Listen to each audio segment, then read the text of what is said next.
place a request for an intervention, but I think he decided to sit on his on that right.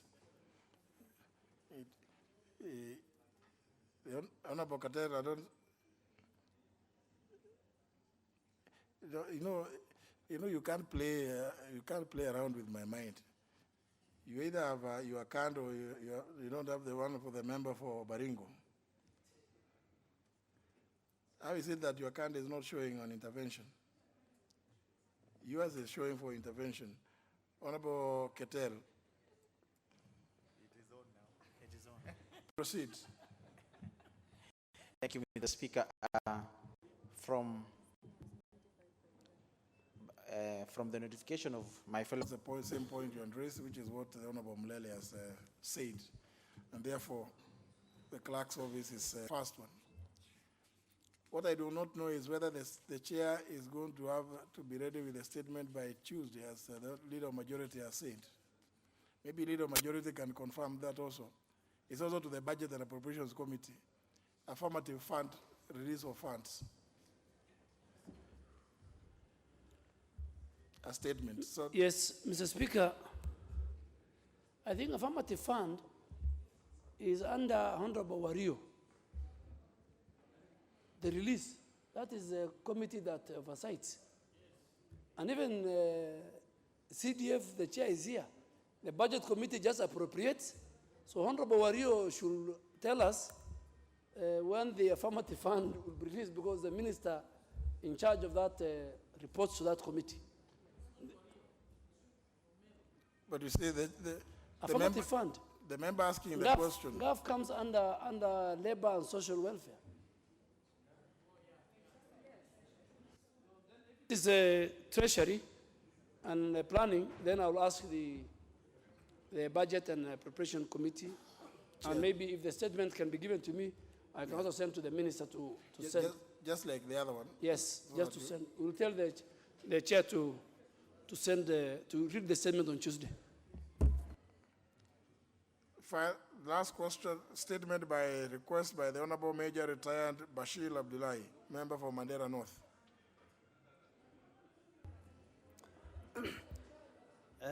Thank you, Honorable Speaker. This is a request for statement of the National Population and Housing Results of 2019 Census. Honorable Speaker, pursuant to Standing Order 44-2C, I wish to request for a statement from the Chairperson of the Departmental Committee on Finance and National Planning regarding the National Population and Housing Results of 2019 recently released by the Kenya National Bureau of Statistics. Honorable Speaker, the recent figures released by the Kenya National Bureau of Statistics has elicited complaints and protests across the country. The statistics do not reflect the findings of a pre-census report released early this year by the Kenya National Bureau of Statistics, which indicated the various regions as having registered growth. Honorable Speaker, it's against this background that I seek a statement from the Chairperson of the Departmental Committee on Finance and National Planning on the following. Could the Kenya National Bureau of Statistics provide the raw data of the census as captured by enumerators across the country and specifically for Mandera County? 2, why has the Director General of the Kenya National Bureau of Statistics edited the figures as mentioned during the official handover of the results of 2019 census? 3, why there exists demographic difference and imbalance between male and female population in Mandera County? Number 4, where there exist drastic population disparities between the 2009 and the 2019 census despite the population and household growths. I thank you, Honorable Speaker. Right, to be responded to by the question is the statement request. It should go to the Chair of Finance, the Honorable Limo.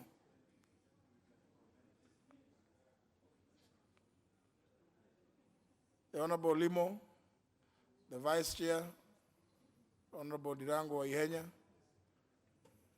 who represents our constituency in Nairobi, and might therefore also have gotten hypnotized to go into some other place within Nairobi. Well, again, the burden falls on the leader of the majority party. Speaker, the Honorable Chair for Finance, Honorable Limo, was around. I'm sure he's not in Kibera, but he will also give the statement maybe next week, Thursday. It's a straightforward statement. Very well. Maybe before we move to the next order, maybe the leader of majority would give the statement.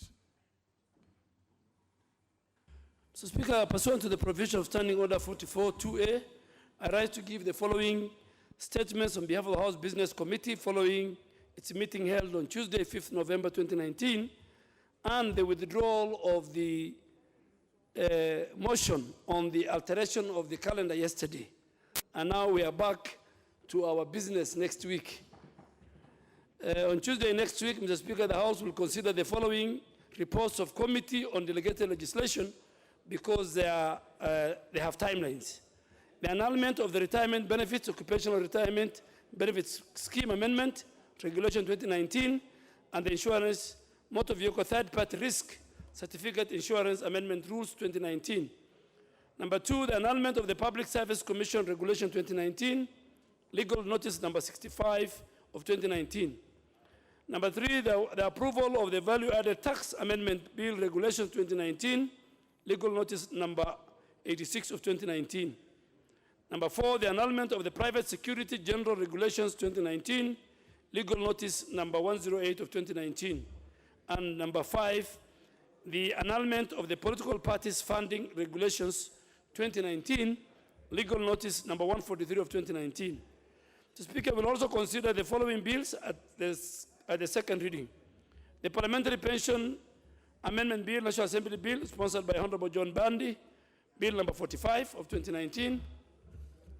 The Parliamentary Pensions Amendment Bill number 3, National Assembly Bill number 57, sponsored by the Chairperson, Parliamentary Pension Management Committee.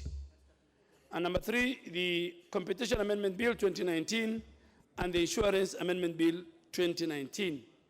So, Speaker, in accordance with the Standing Order 42A, 5 and 6, I wish to convey, and Mr. Speaker, following your direction, I have asked CSs to communicate in writing to the clerk if they're not available and they're sending their CAS.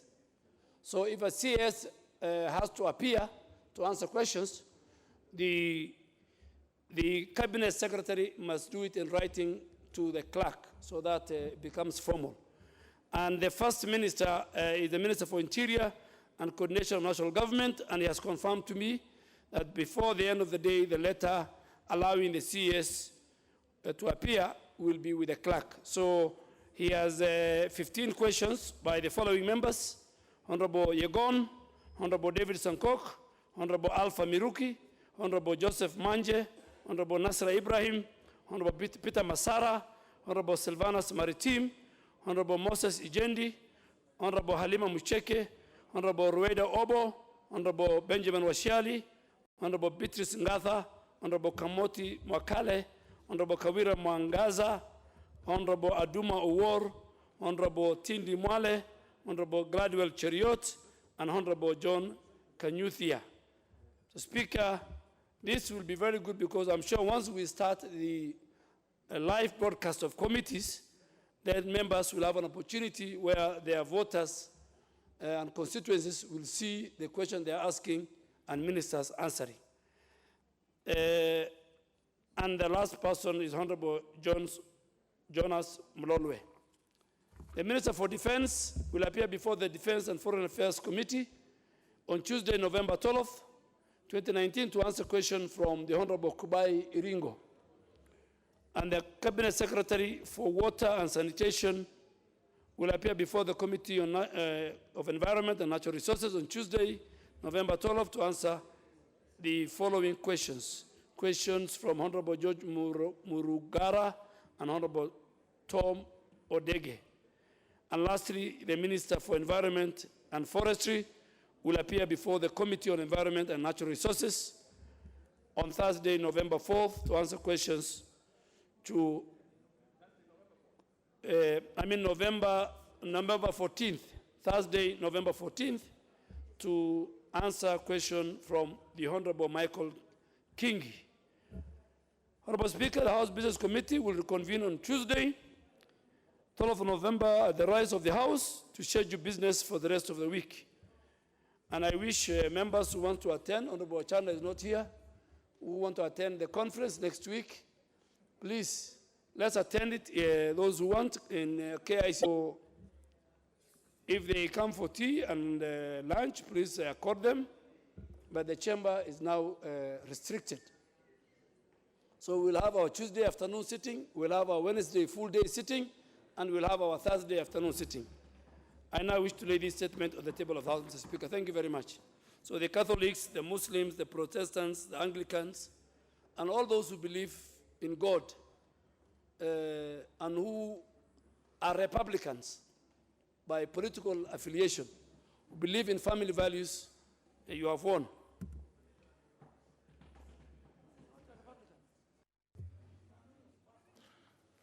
The Honorable Omalo, you have an intervention.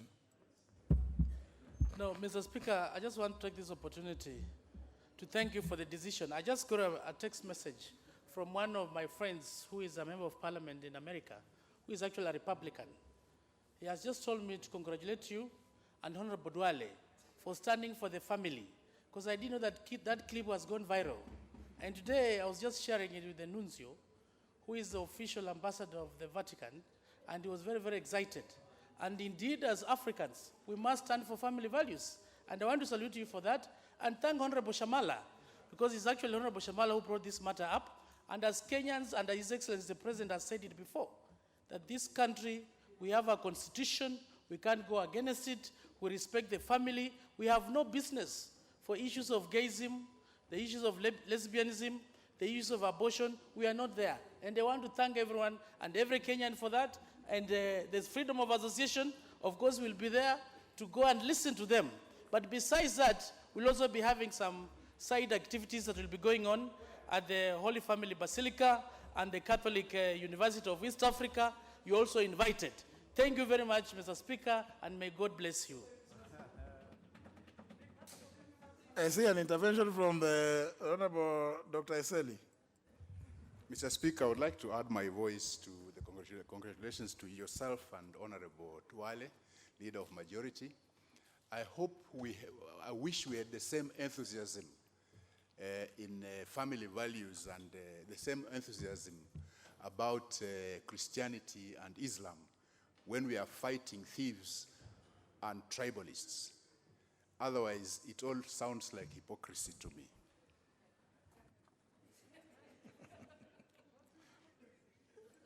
Jude Jomo. Thank you, Mr. Speaker.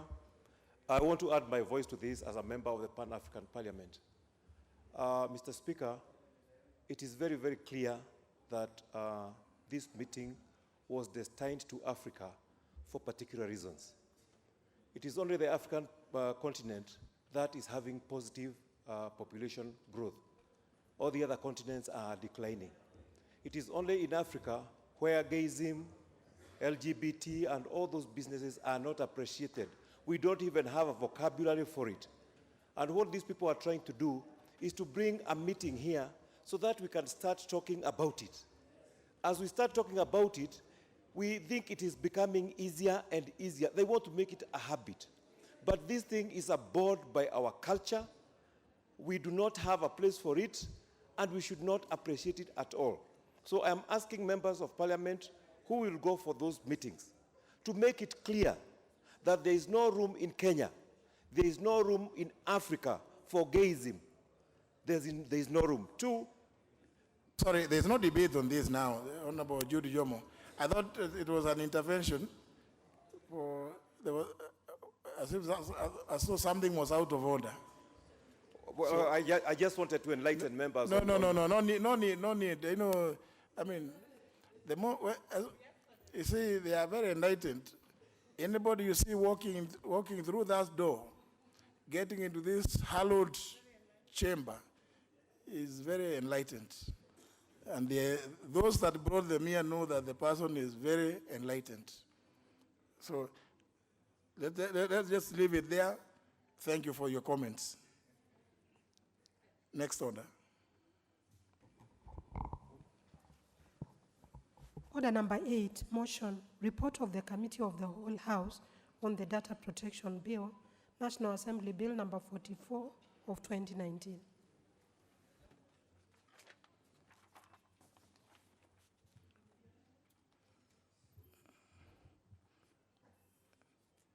If those were, you can take a seat near there so that we can conclude business.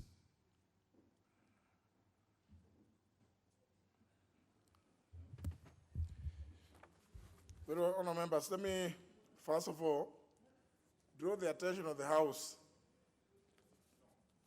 And I see not many members look at the order paper because it's not on paper. You can still get it through your tablet. So what I'm holding is actually available on the tablet before you. So the point, the issue I want members to understand is, yes, question is to be put for agreement with the committee of the whole House. But there is a proposed amendment for recommittal. And therefore, I want to first put the question for agreement to the proposed amendment for recommittal. If that is carried, then the committee will go, the House will go into committee of the whole House. After which, then we'll go back to the whole House for agreement. I hope every member now is fully enlightened on the first question. That the motion for agreement with the report of the committee of the whole House be amended by inserting the words subject to recommittal of clause 25. Will as many as of that opinion say aye? Will as many as of the contrary opinion say no? No. Very well. Then the proposed amendment is defeated. The proposed amendment is defeated, and therefore, honourable members, that having been lost, and that as it should be, the House takes a decision. We now revert to the original motion that this House do agree with the report of the committee of the whole House on its consideration of the Data Protection Bill, National Assembly Bill number 44 of 2019. Will as many as of that opinion say aye? Aye. Will as many as of the contrary opinion say no? The ayes have it.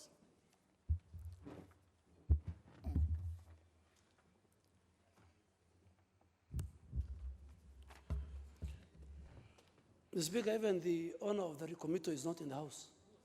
Honorable Tsotsi. He is in Kibra, so it's good that it had suffered the fate. The owner is not here. So, Honorable Speaker, I beg to move that the Data Protection Bill, National Assembly Bill number 44 of 2019, be now read a third time. I also request the Chair of ICT, Honorable Kisang, to second. Honorable Kisang. Honorable Speaker, I take this opportunity to second and thank all the members of my committee and all those who contributed to this particular bill. I second. And let me just repeat, as I've said in the recent past, honourable members, I want to also congratulate all the members that remained in the House, and the House was in committee of the whole House, to consider the various proposals contained in this bill. And I think if everybody has read through the bill, indeed they will know, everybody would understand its importance, and they would have been around. I've requested the media to now concentrate more on the business transacted when the House resolves into committee of the whole House, because that is the time when indeed you make laws. Second reading is debate. Maybe members giving intentions of what they propose to amend later. But the actual business of making the law is when the committee resolves into committee of the whole house. With that, honourable members, I propose a question, which is that the Data Protection Bill, National Assembly Bill number 44 of 2019, be now back, that the House has quorum, as is required by the Constitution. I therefore put the question, which is that the Data Protection Bill, National Assembly Bill number 44 of 2019, be now read a third time. Will as many as of that opinion say aye? Aye. Will as many as of the contrary opinion say nay? The ayes have it. A bill for an act of parliament to give effect to Article 31C and D of the Constitution to establish the office of the Data Protection Commissioner to make provision for the regulation of the processing of personal data, to provide for the rights of data subjects and obligations of data controllers and processors, and for connected purposes. Next order. Order number 9, motion, ratification of the agreement between the Government of the Republic of Kenya and the Government of the Republic of South Africa on defense cooperation. Who was on the floor? Who was on the floor?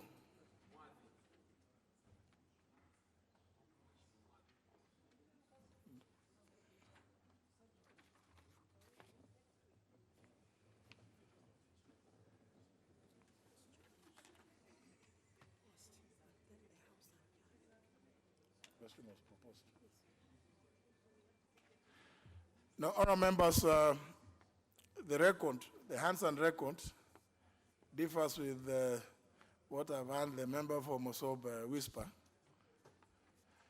The record shows that the Honourable Kato Lemetito, Chair of Defence and Foreign Relations Committee, moved the bill, was seconded by the Honourable Peter Mwadhi, member for Limuru, and the question was proposed, at which point a member rose in their place claiming that there was no quorum. And indeed, quorum was never realized. So any other person now is at liberty to contribute to this motion. If I go by what is on the screen here, the member for Tharaka is on top.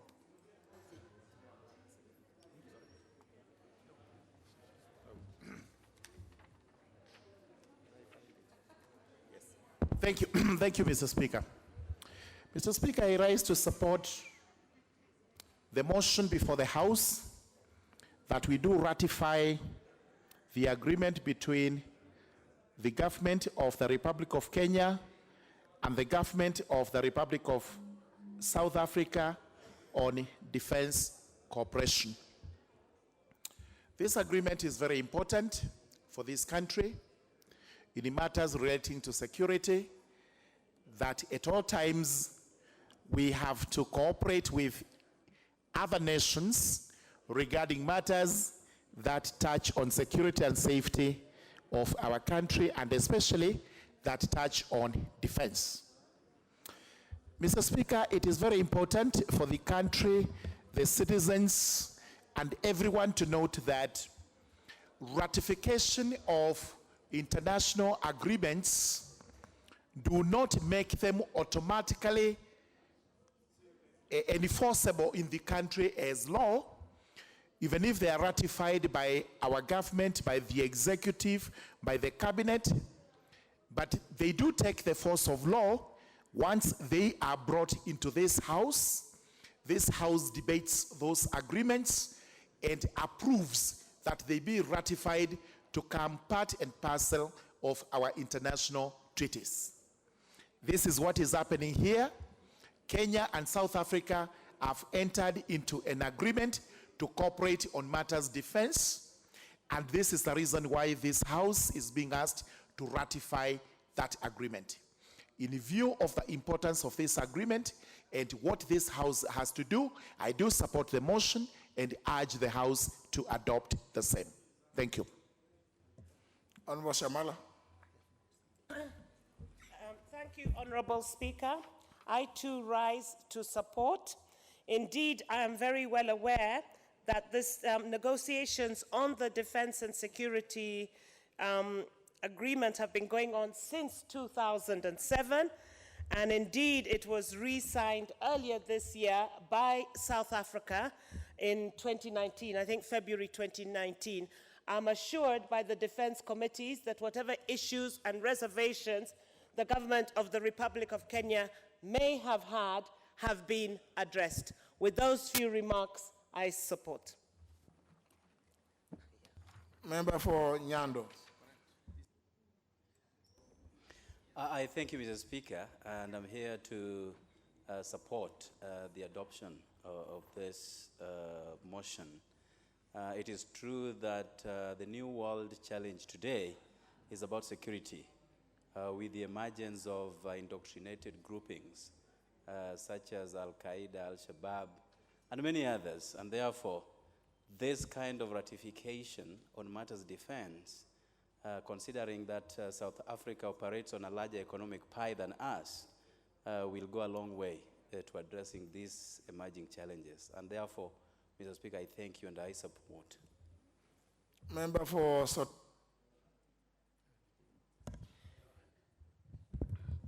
Thank you very much, Mr. Speaker. I also point on rise to support the motion. I think the world is changing a lot, and I think the motion comes in handy in that perspective to look at what is happening around the world. I think, Mr. Speaker, I rise to support. Thank you very much. Member for Kiminini. Thank you, Mr. Speaker. Mr. Speaker, as I rise to support this, it is indeed important that we know very well that any international treaty or agreement that Kenya is part and parcel, for it to enjoy the full force of law, it must be ratified by this House. My humble request, Mr. Speaker, is there are so many international treaties or agreements, and they take too long to come to this House for ratification. So it's my humble request that the executive, I'm sure they are listening, that they try to expedite this so that immediately after those treaties, it should not take long. Because when you look at this agreement, for instance, Mr. Speaker, it's going to add a lot of value as far as improvement of defense is concerned, because there's going to be issues of technological transfer, the issues of benchmarking, and we know South Africa is at an advantage position that Kenya we can really learn on. So I'm requesting honorable members so that we support this, and it seems everyone is supporting, so that we can move to the, if possible, move to the next business. I thank you, Mr. Speaker, and I support. Yeah, you have spoken for 1 minute and 7 seconds. This member for Kirinyaga Central. Thank you, Mr. Speaker, for giving me this chance also to add my voice in support of this important motion, and say that we all know that matters of security and defense, they are very important to the country, and it's always important for countries to talk together and have a bilateral agreement. And with those very few remarks, it's very important that we ratify this agreement, and I do support. Thank you. 25 seconds. Member for Mwingi West. Thank you, Mr. Speaker, for the opportunity given to support this motion. Mr. Speaker, I have noted this ratification is very important when it comes to issues of technological transfer and benchmarking in this country. We have been facing a lot of challenges as far as insecurity is concerned, and it's mainly posed by our neighboring countries. So, Mr. Speaker, by ratifying this between South Africa, which has got technological advancement more than us, we are going to benefit more. And Mr. Speaker, we have got so many ratifications that is actually needed to be passed. And I'm requesting the CSs and the committees available actually relevant to make sure these things are expedited for the purpose, or rather for the benefit of our country and other bilateral agreements. Thank you, Mr. Speaker. With those few remarks, I support. 57 seconds. It's important, honorable members. What the Honorable Chris Wamala said was, if, because I would expect that members have read the report. Msitu wa Boni kule ndani kuna sehemu nyingi kama Sadan, Mvumbe, kiangu alienda mheshimiwa. Sasa kuna sehemu nyingi kule watu huenda kwa mashamba kulima, hawakufika, hawakwenda kuhesabu watu. Kisha wamesema tu watu wa Lamu sisi ndio tuko kidogo zaidi Kenya. Bwana Spika, kama ujuavyo, hii inaweza kutuathiri sana, na Lamu sisi kwenye historia sisi siku zote tumekuwa na maeneo bunge mawili. Sasa hapa inatutishia tukiambiwa si wenyewe tuna hali zetu taabani sasa, matatizo mengi, kisha wakituambia wataka pengine iondolewe na hizo maeneo bunge mawili, itatuathiri zaidi. So ni muhimu kuunga upande wa usalama na naunga mkono. Asante. Afrika Kusini watakuja kusaidia sisi kuhesabu watu. Mshwanda huu hauna mambo hayo. Member for Madhioya. Thank you, Mr. Speaker, for giving me a chance to speak on this also. I will rise also to support, Mr. Speaker, collaborations and agreements between nations on matters security and a lot of other areas, IT, and in particular defense training, are critical and important to any nation. I think Kenya has in the past been involved with many other countries. We know we have had agreements with the British Army. We've had agreements even with the Americans, where even our military are able to access and train and get more advanced technologies. So for me, in a changing world, where security is extremely critical, I think it is important for nations to continue collaborating. Kenya has been on the forefront even in peacekeeping missions across the world and even in Africa and even beyond. And we want to see a world that is transformed and moving in the same direction. So, Mr. Speaker, I support. Very well, 1 minute, 5 minutes, 5 seconds. Member for Ainapkoi.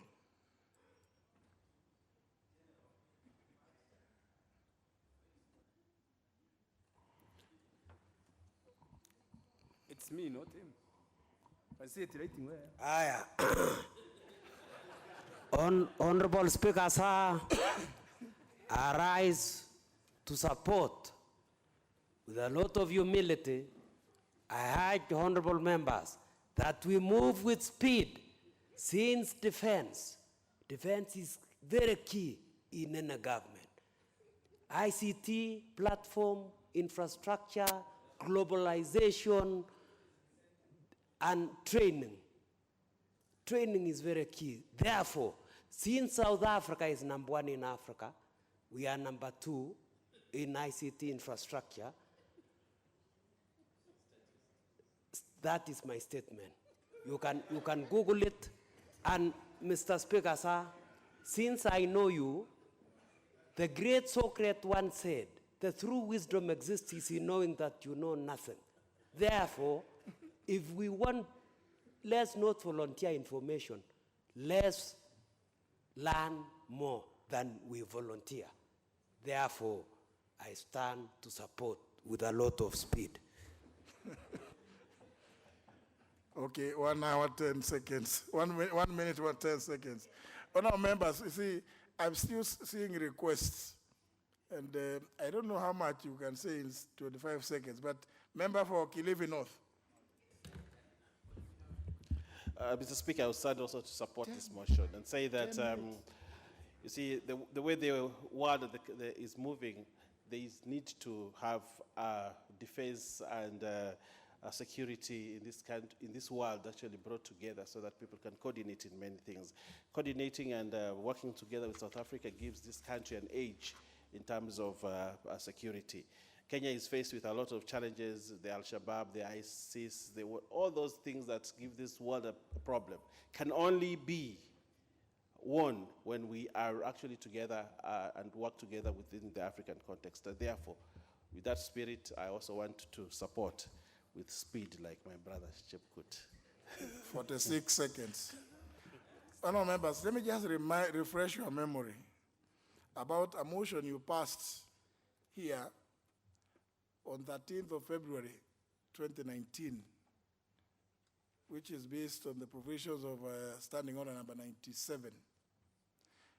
And that motion reads as follows, honourable members, that notwithstanding the provisions of Standing Order number 97, subsection 4, each speech in a debate on any motion including a special motion. And for those who may want to look what a special motion is, go to Standing Order 66. Shall be limited in the following manner.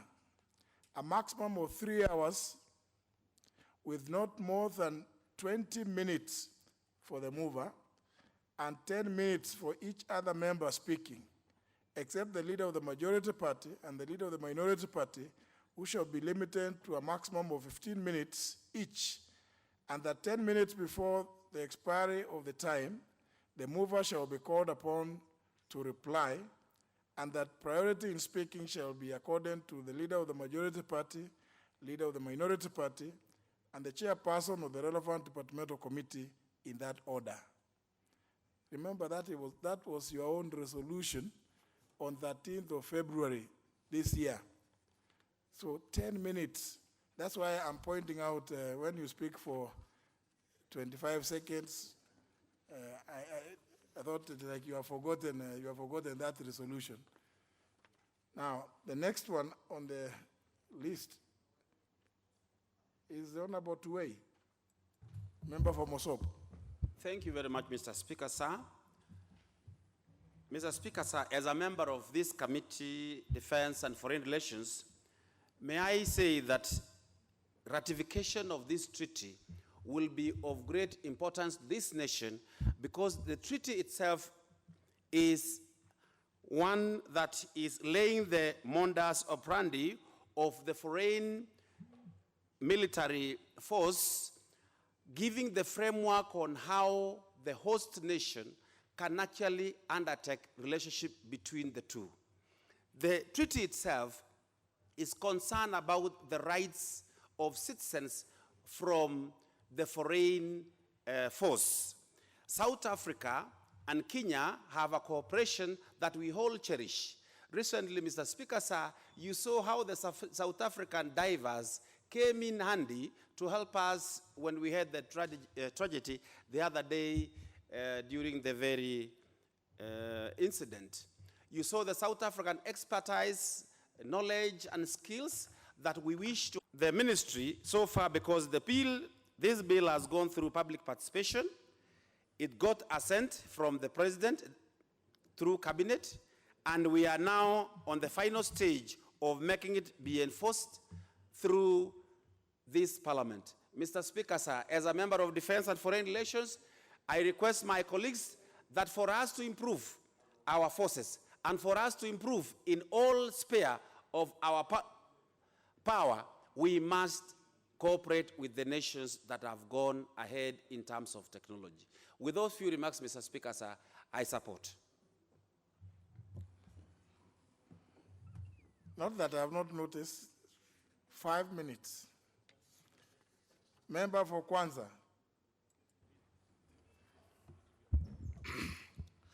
Mr. Speaker, I would rise to support this motion. And in supporting the motion, Mr. Speaker, I want to remind the House that South Africa and Kenya have had a long history of technological cooperation.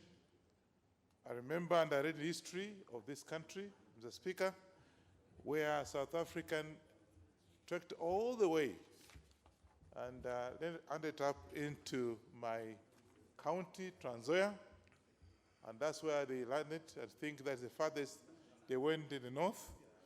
And of course, from there, they started the farming. Most of the farming technology, Mr. Speaker, came from South Africa.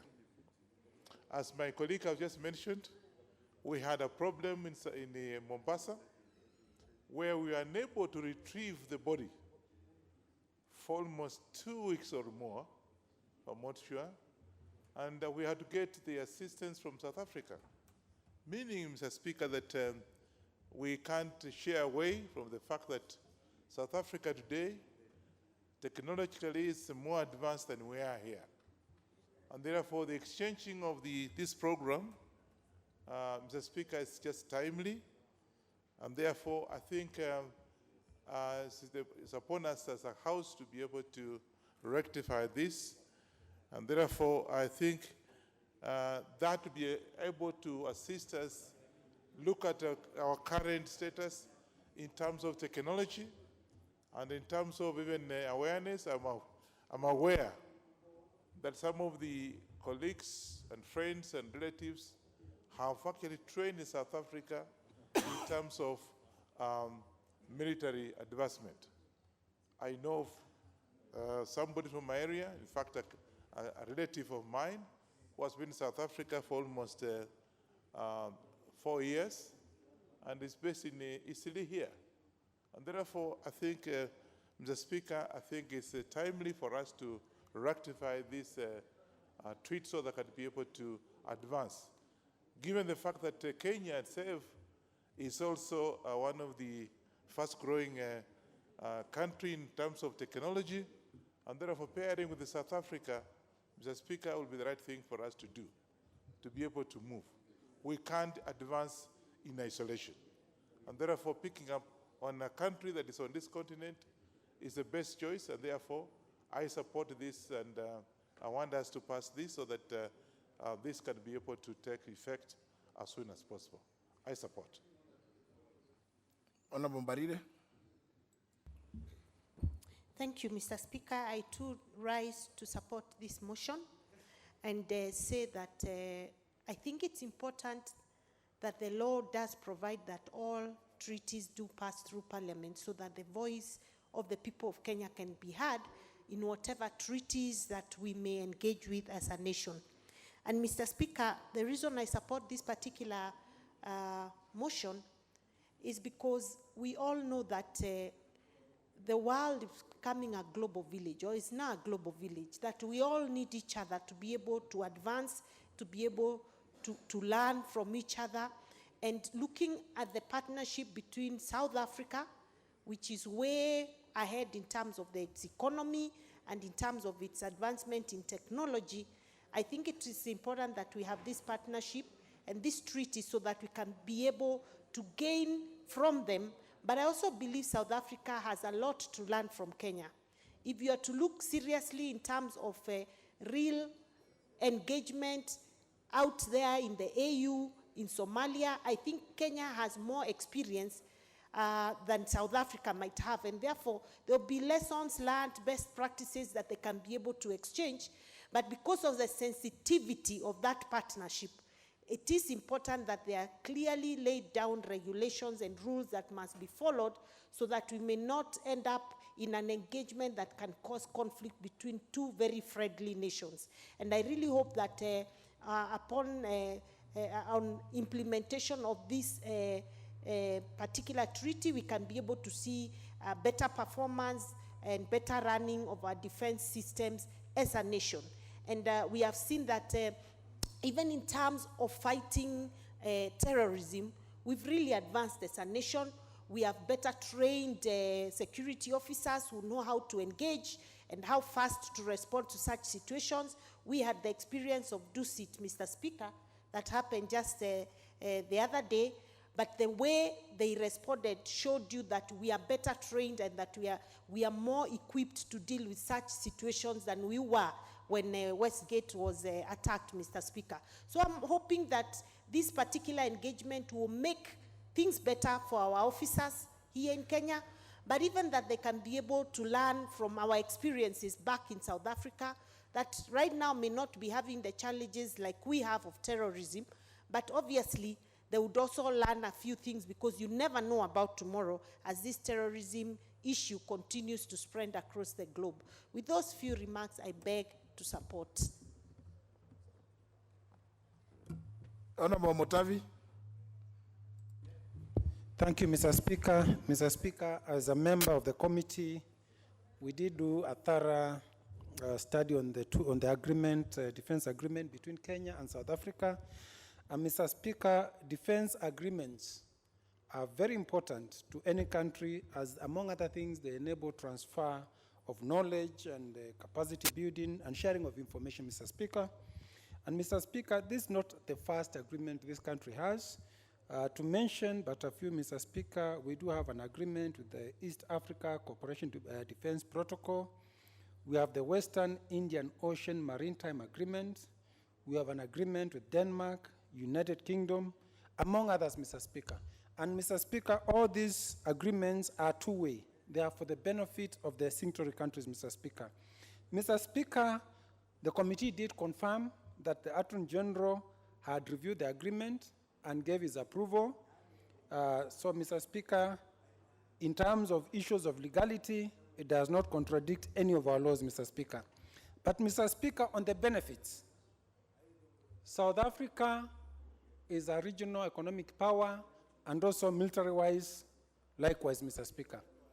Kenya, Mr. Speaker, from the eastern side is an economic power, and also, Mr. Speaker, which is also investing heavily in our defense forces, Mr. Speaker. Kenya and South Africa militarily. And as it is, Kenya is a developing country, even though it is said to be a developing economic country, but it's a third-world country, compared with South Africa, which is so much advanced in both in military, economic, and also in technology. There are a lot of advantages if Kenya happens to relate with South Africa when it comes to the military relationship. I'm saying so, Mr. Speaker, sir, because as it is, if we ratify and it happens that the agreement, which is before this House is agreed upon or it's allowed, we are going to gain a lot, because when it comes to military advancement, South Africa is a little bit far. It can be equivalent to first-world countries. South Africa, militarily, is even a nuclear country. We are a little bit far from that. More to that, when it comes to advanced training, a Kenyan military personnel per se to go and establish camps in South Africa, but to expect South Africans to come and establish some military camps in Kenya, because we are a little bit behind them when it comes to military advancements. If they establish a military training camps in Kenya, we are going to gain a lot, both economically, in all sectors, medical, military, agricultural, and so on, because even the personnel who will be in Kenya here, they are going to be enjoying what we have here, let's say when it comes to agricultural products. If you look at that protocol thoroughly, Kenya is meant to gain. Like now, when we have a problem in the maritime, we have a problem along our coasts with Somalia.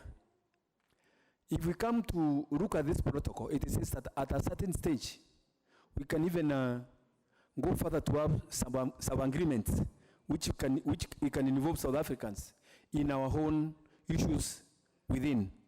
So as far as this protocol is concerned, Mr. Speaker, sir, it is to the advantage of Kenya.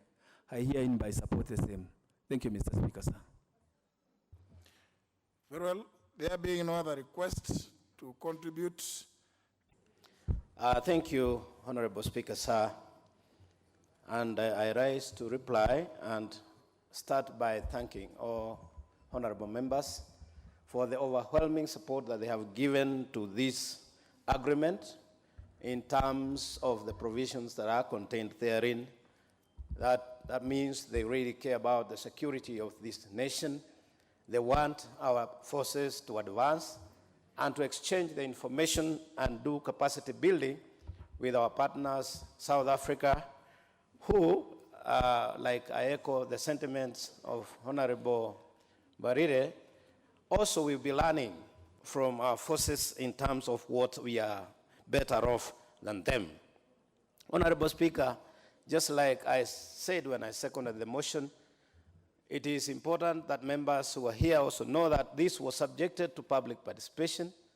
It was put in 2 local dailies, and Honorable Speaker, we never received any memorandum from the public, and that means if there were issues they would have raised and they would have come. So even as we pass and ratify this protocol, we are sure that our public were able to see it and they had nothing to say about any issues that they would have to raise. Honorable Speaker, we also engaged the CS, that is the Cabinet Secretary. She came and gave us an insight on the protocol as to why it is that they came up. Border association, which even you don't know, there was nothing to prove that it exists actually in law. There was no other public participation. And we also know that borders, they cut across this country and this economy.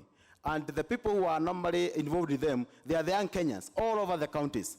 So this kind of regulation is far-reaching impact on the populace of Kenya, and only doing them with a very few stakeholders. And actually the new consumers, the borders riders, not having been involved in their making, we thought that is the public participation which was done was very mediocre, to say the least. And we said this requires for an annulment. Mr. Speaker, I beg the House to support this report and annul these regulations, especially the ones on border and tuk-tuk. Because if they were to pass like that, most of these border riders and the owners and the and it will be injustice on Kenyans and also contrary to our rules, especially the Constitution, which requires for at least adequate or sufficient public participation. I support. Very well. Honorable members, you know, I saw Honorable Mushomba, Honorable Mwadi, and Honorable Bobo quite discussing. I suppose they were discussing these regulations. I am not, or the next one. Or the next one. Because I could tell there was very animated discussion around the next item in the order paper. Honorable members, there seems to be no other interest registered to speak to this particular one until we go to the next one when we have quite a number registering interest on that. So in that case, honorable members, we shall call the mover to reply. Honorable Murugara.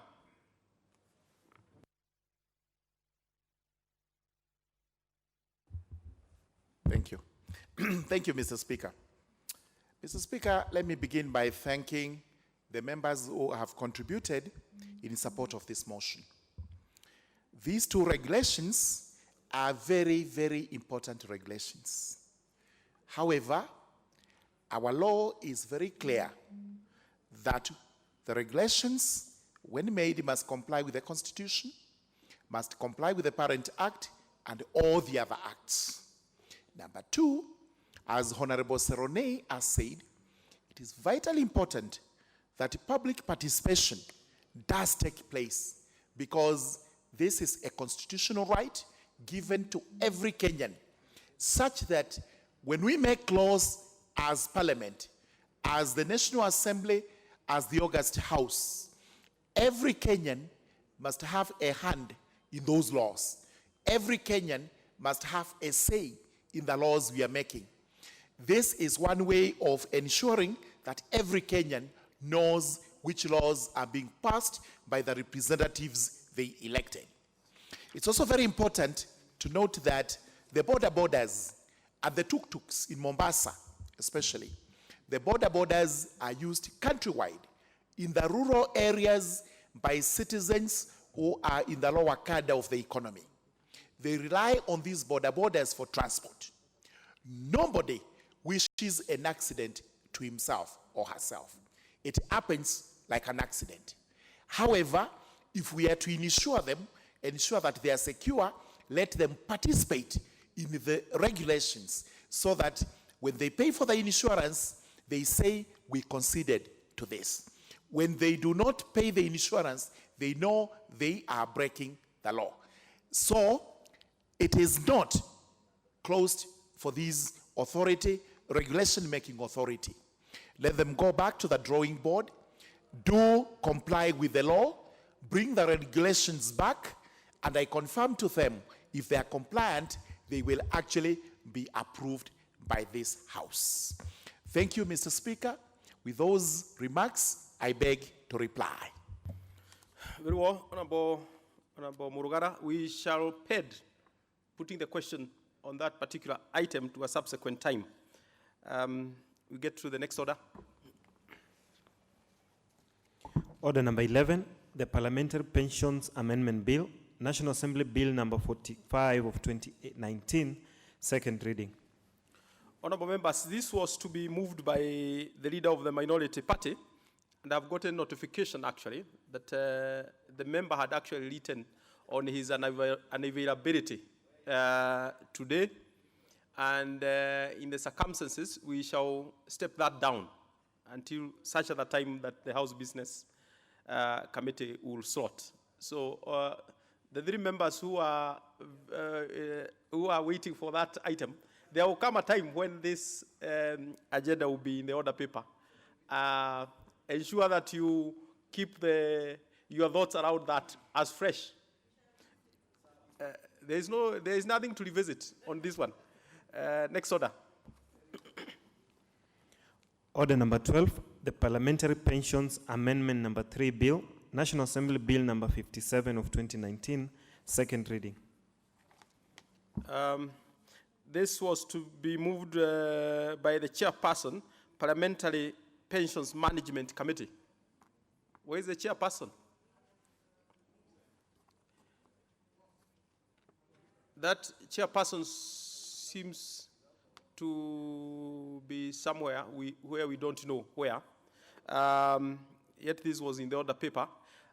In the circumstances, no, we can't rule him or her out of order, Honorable Mwadi, as Ari.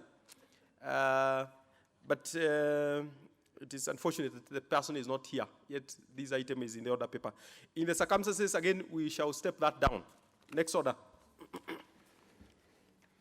Order number 13, the Competition Amendment Bill, National Assembly Bill number 49 of 2019, second reading.